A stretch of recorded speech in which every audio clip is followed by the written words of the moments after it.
Welcome to EdLeader with your host, Dr. Rob Jackson. Join Dr. Jackson for conversations and reflections on improving educational leadership from the classroom to the boardroom and beyond.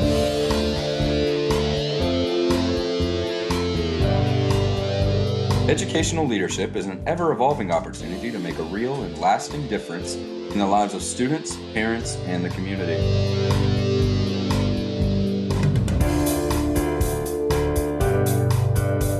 And now, here's your host, Dr. Rob Jackson.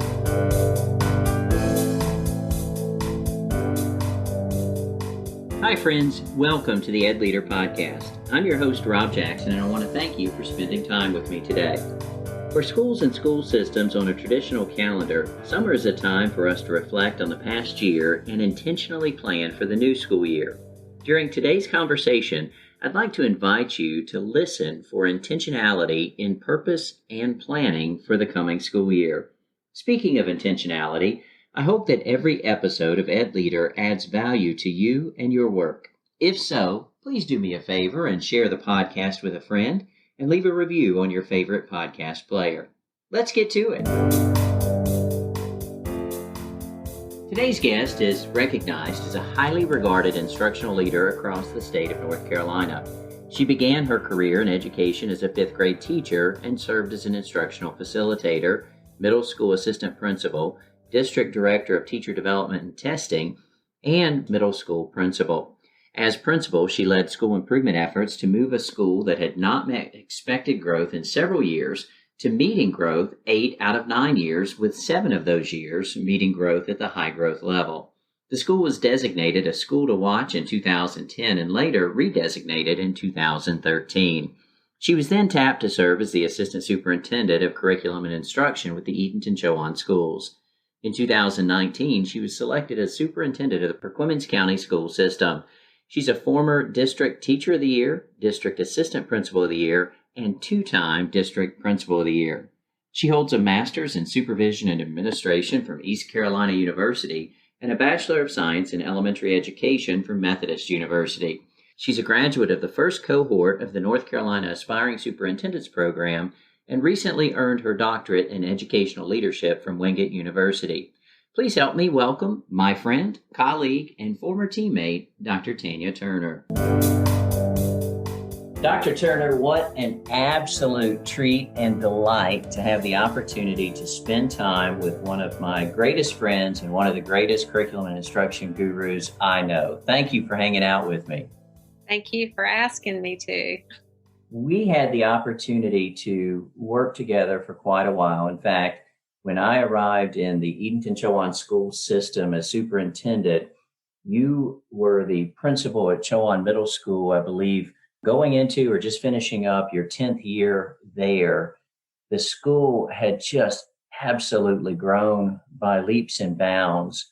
The success was unparalleled, and it was just so exciting to see. And of course, one of the smartest decisions I made as a superintendent perhaps was tapping you to serve as the assistant superintendent for curriculum and instruction. That may have been a bit self-serving, but it worked out really well for the school district, and we can talk about that more in a little bit.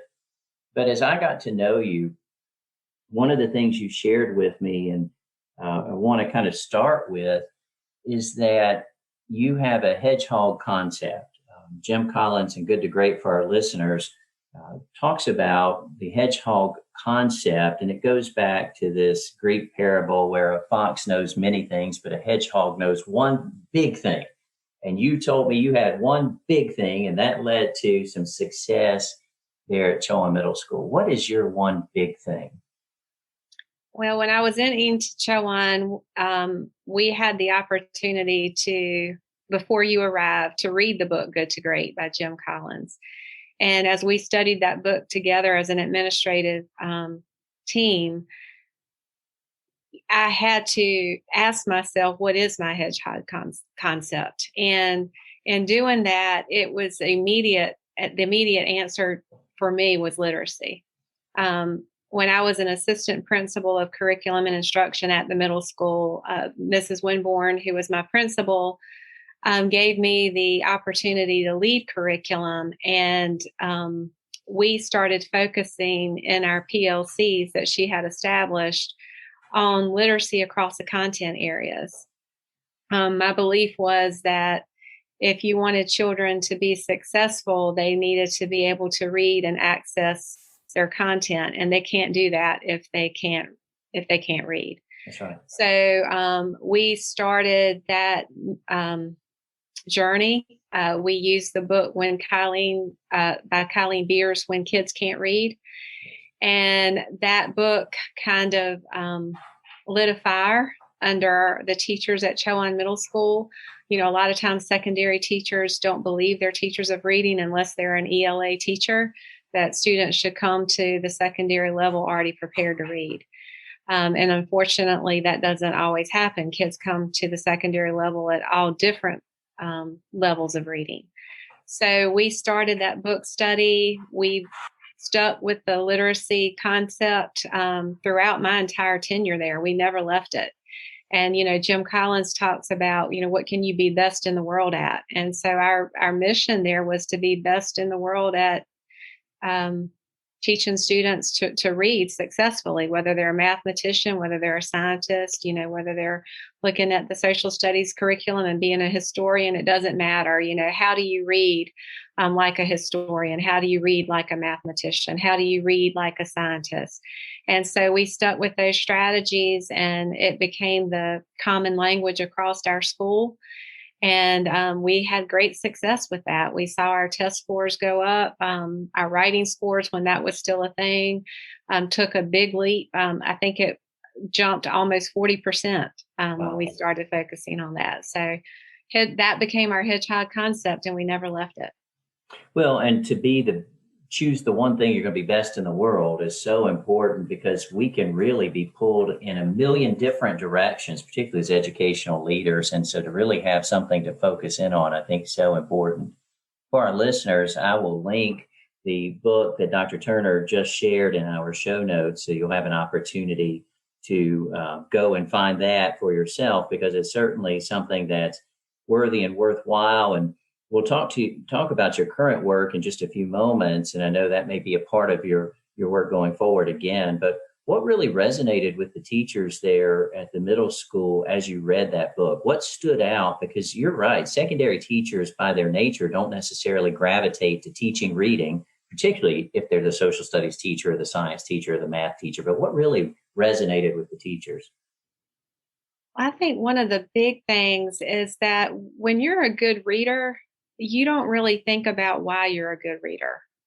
You don't think about all the processes that are invisible and that they go on inside your head while you're reading. But there's a lot that's happening when you're reading a text. If you think about yourself, if you're reading a difficult text or something that's really causing you to have to think, you may reread that text several times in order to gain meaning from whatever is being read. You may make notes, you may underline, annotate the text. You may have to look up words and find out what they mean. But there's a lot going on inside your head. Poor readers don't know that. Poor readers don't know what good readers are doing inside their head. So I think that was one of the big aha moments for teachers to understand that if, I'm a social studies teacher and my kids are reading a primary document that's got very difficult text, because nonfiction is automatically already more difficult to read than fiction. Right. If a child does not have the strategies already in place to be able to tackle that text and understand what it's saying, they're going to become unmotivated. I think it's Chris Devani actually that talks about fake reading, where they're just going to go through and read the words, but they're not understanding what they're reading as they go. So I think that was a big aha moment for the teachers to realize that we've got to show students, what do good readers do? These are the strategies and the processes that go on inside our heads. We had to make the invisible visible to the students. So I think that was one. I mean, there's a lot of big ahas, but I think that was one of the biggest. I tell you, and the truth is, for good readers, I don't know that good readers really realize all that's happening in terms of decoding the text almost instantaneously. Right. Some of the current research talks about the fact that before we can make meaning, we have to decode the text. And for good readers, that's happening again almost instantly in nanoseconds. And then we're moving on to meaning. But for those struggling readers, they're stuck in decoding the text, or as you said, just faking their way through it or trying to fake their way through it. And it's hard to do, particularly when we get to informational text. Yeah. So one of those strategies was a think aloud. And that was one of the first strategies that teachers started tackling inside their classrooms. And that was something easy for all teachers to grasp. A math teacher could think aloud a word problem. A history teacher could think aloud, reading aloud a primary document. A science teacher could think aloud, reading a chart or reading a graph, or, anything within their content area. So that was one of the very first strategies that we grabbed onto as a school. And we even videoed each other doing think alouds, so that we could learn from one another. And that took planning. You just don't get in there and just do a think aloud. You planned ahead so that you could really be strategic about what you were showing the students as you were doing that think aloud. Absolutely. I tell you, Dr. Turner, Tanya, as we talk about think alouds, it strikes me that we may have some listeners who are just completely unfamiliar with that concept. So just briefly, what does a think aloud look like in a classroom? It would be where a teacher would take a text and plan ahead of time. As she read that text, she would think about, what are the vocabulary words in this text that some of my students might have difficulty knowing what they mean? How would I, as a good reader, determine what the meaning of that vocabulary word is? If I needed to make an inference about a character, where would I make that inference, and how would I make that inference, and how can I, verbalize that to the student? Or if I have to stop and reread something because that sentence was a complex sentence, with, maybe some, higher level thoughts within that sentence. Okay, I need to read this sentence again because I'm not quite sure what the author was trying to say when he said, whatever, and then go back and read that text again aloud. So it's modeling a section of text and showing students, how am I annotating it? How am I marking it up? What questions am I asking in my head? How am I using context clues to determine the meaning of unfamiliar words? So all the things that you automatically do as you read, you're thinking about your students and what they may have trouble with, and you're planning ahead to show them how they would use the strategies that you're teaching them to unlock the meaning of that text.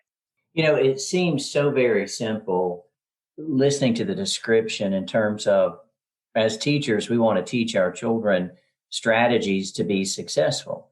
But sometimes that's the part we leave out the most often, really pausing and saying, as a learner, as a reader, as a writer, here's how I approach this work, or here's how I would approach this work, or how I might recommend you approach the work. And we almost assume, if we're not careful, that students know how to read a text and take notes from the text, or what to highlight in a text, or what to annotate in a text. And so that strategy of just really breaking it down is so very important, particularly, I think, for some of our most vulnerable students who may not have examples at home, a parent who would say, what did you read? And kind of show them how to take notes. And really, that's something we need to be doing. It's just so very important. And so I appreciate you sharing that.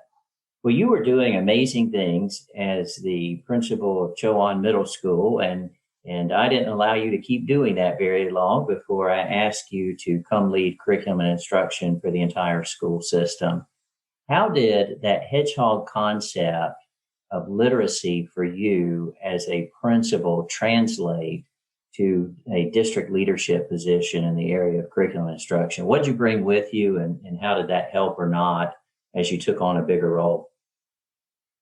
Well, I think the strategies that you learn through literacy permeate everything. So I think that the strategies that I learned as a principal of Chowan Middle School, when we delved into literacy across all content areas, impacted the way I saw in classroom instruction. And so those strategies became strategies that you just do. I mean, they're best practices, they're research based. And if you look at Marzano's work that he's done, many of the strategies that you see listed, his high yield strategies, all go back to literacy. Right. So I think it just became part of who I was as an instructional leader and what I believed should be evident in all classrooms, no matter what content you were teaching. Vocabulary should be taught in all classrooms. And, and people need to understand what tier 1, tier 2, and tier 3 vocabulary words are, and that tier 2 should be taught across the board because they're going to show up across all content areas. Tier 3 has to be taught in content specific. Some words you need to know in chemistry that you will never see anywhere else. But there's some words that you need to know that you're going to see in chemistry, you're going to see in social studies, you're going to see in ELA, you're going to see in math. So, understanding the importance of vocabulary, we focused on that at Chowan Middle School in science, and just focusing on that one thing improved our 8th grade science scores tremendously. Because if a kid doesn't know what a vocabulary word means, it's going to be very difficult for him to answer the question correctly. You're absolutely right. And for our listeners, when Dr. Turner starts to talk about tier 1, tier 2, and tier 3 words, if that's something that you're not very familiar with or you'd like to learn more about, I would certainly highlight the work of Dr. Danielle Dickey, his book, The Integrated Approach to Student Achievement. He really dives deeply into tier 1, tier 2, and tier 3 words and helps us understand why, as you said, tier 2 words need to be used quite often, because that's the language of the standards and quite often the language of the assessments as well. And so a child needs to know what analyze means and understand that in every grade level, not just the early grade levels. And so those common definitions of tier 2 words, for example, are very important. Well, standing on your own merit and the success that you had as an assistant superintendent for curriculum and instruction is easily seen in the data, and I very much appreciate it. And I'm so proud of your work and the work we did together. But on the merits of your own success, you were tapped to serve as the superintendent for Perquimans County Schools.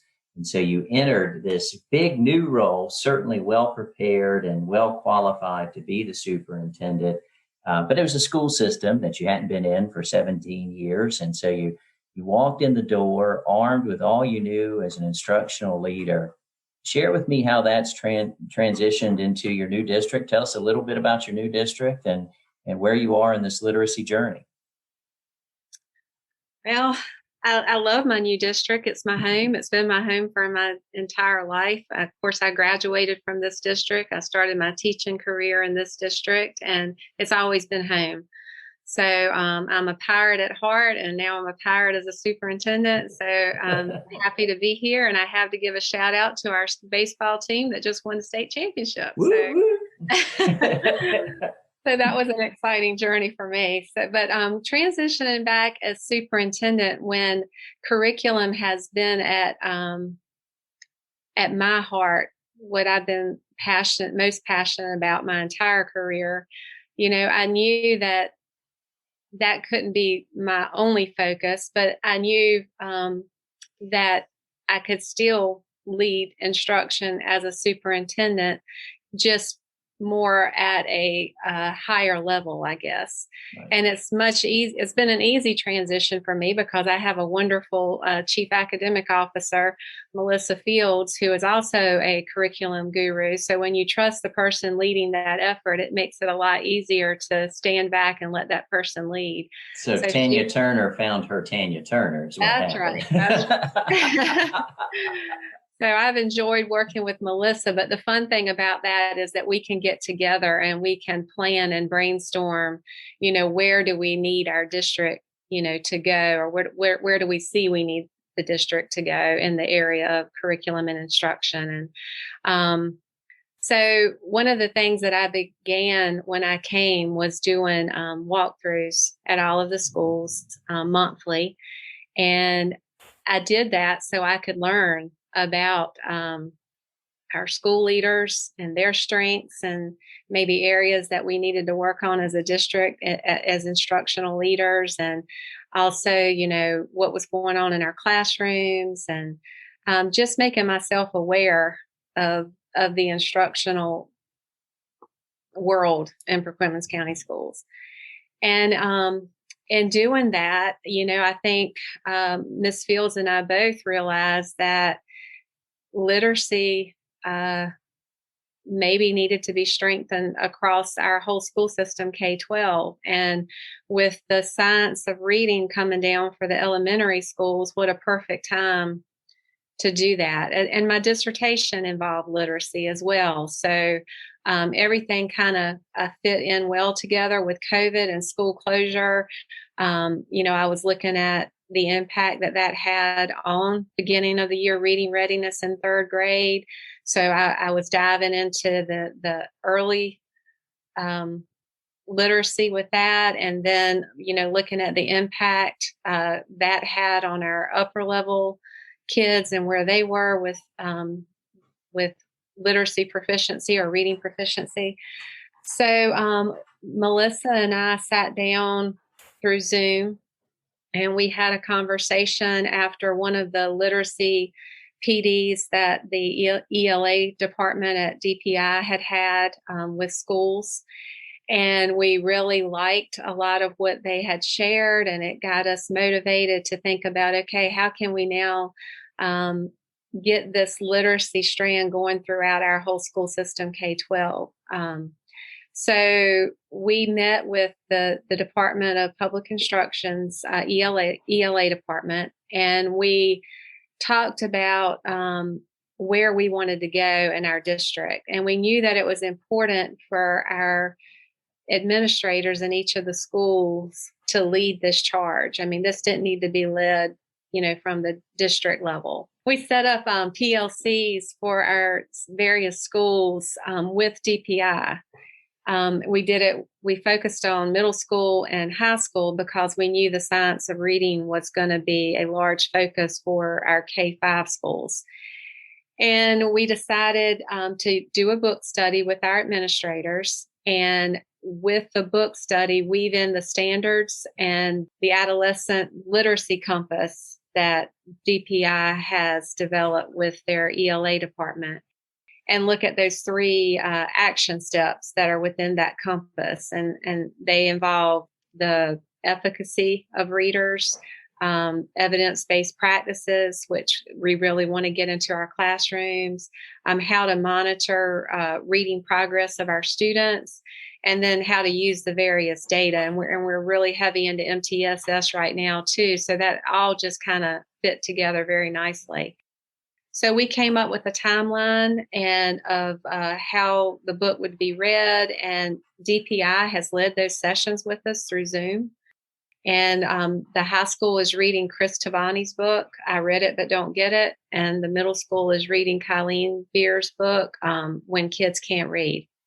And so now those books have been ordered for everyone in the middle school and the high school. And so when August comes, now our principals in partnership with DPI are going to be leading that book study and doing the same types of training that was done with them, with the teachers throughout next school year, and with the focus of embedding those literacy practices. With our elementary school, we're in cohort 2 of the science of reading, so we start that training in January. So in preparation for that training, we're going to be working with the teachers on knowing and understanding what the standards are, so that when the science of reading starts, there's going to be that natural mesh, we hope, between what the standards are and what the science of reading says, and strengthen the K-5 program as well. So I love a lot of what you just talked about, Tanya. There's so much there to unpack. One of the things that strikes me is this very structured approach you've taken from the district level to really started out with a conversation between you and the chief academic officer, and then that grew to conversations with the State Department. In North Carolina, the Department of Public Instruction is our State Department of Education. And then from there, it grew to conversations with the principals and training there. And then it's rolling out to training for the teachers being led by the principals and the staff from the state level. Just the structure itself is so very wise in terms of getting the right voices at the table, making sure that principals are on board, because you and I both know if they're not on board, we're wasting time from the very start. I'm so impressed with all you do, and I've always been so impressed with all you do. You mentioned briefly the science of reading, and that's a whole other episode perhaps, but just in brief, as we are moving into the science of reading, and it's something that I've written about in our state, the legislature is now put into statute the science of reading, both definition and requirements around it. As you look at that as a district, what sort of support do you see needing to give the teachers? Do you foresee any pushback from the teachers, or do you feel like good reading teaching is just good reading teaching? We actually started digging into the science of reading this year. We've already had some, mini trainings, introductions, broad overviews with the teachers. And our teachers seem to be really on board. Some, really excited about it.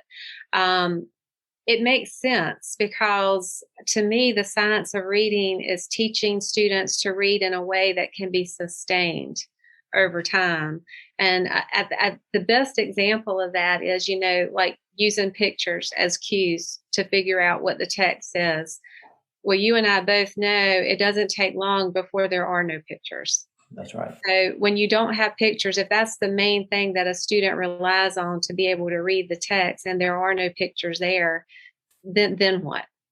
And so that's what I like about the science of reading, because it's given the students the tools to use and that they will be able to keep for a lifetime. This is not something that's going to be dependent on the text that they're reading.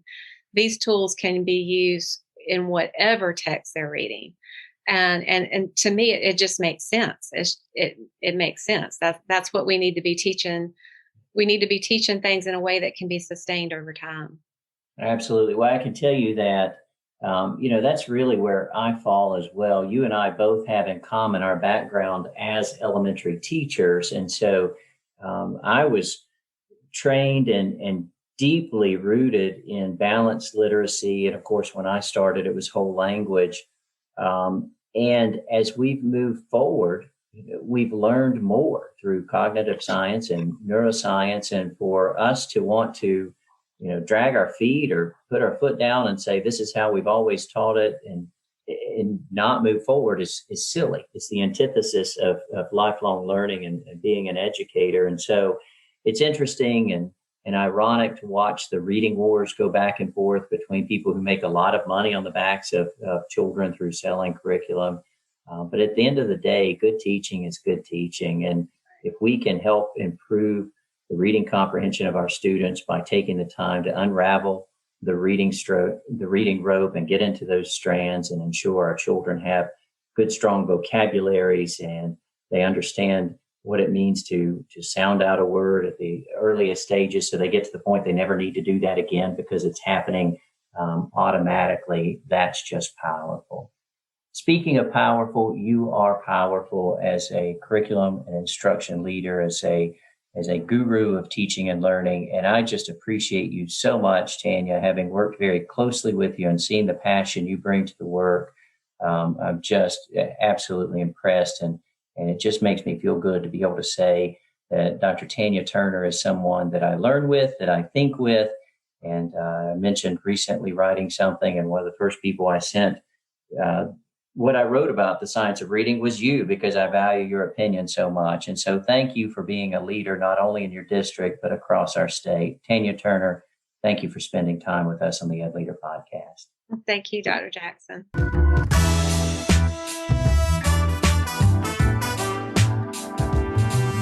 hope that you enjoyed our conversation today with Dr. Turner. There is no question that literacy must undergird all we are doing in every classroom and in every grade level.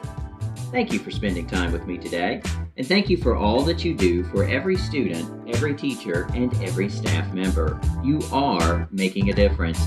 If no one else has told you, I want you to know that I believe in you. Good day.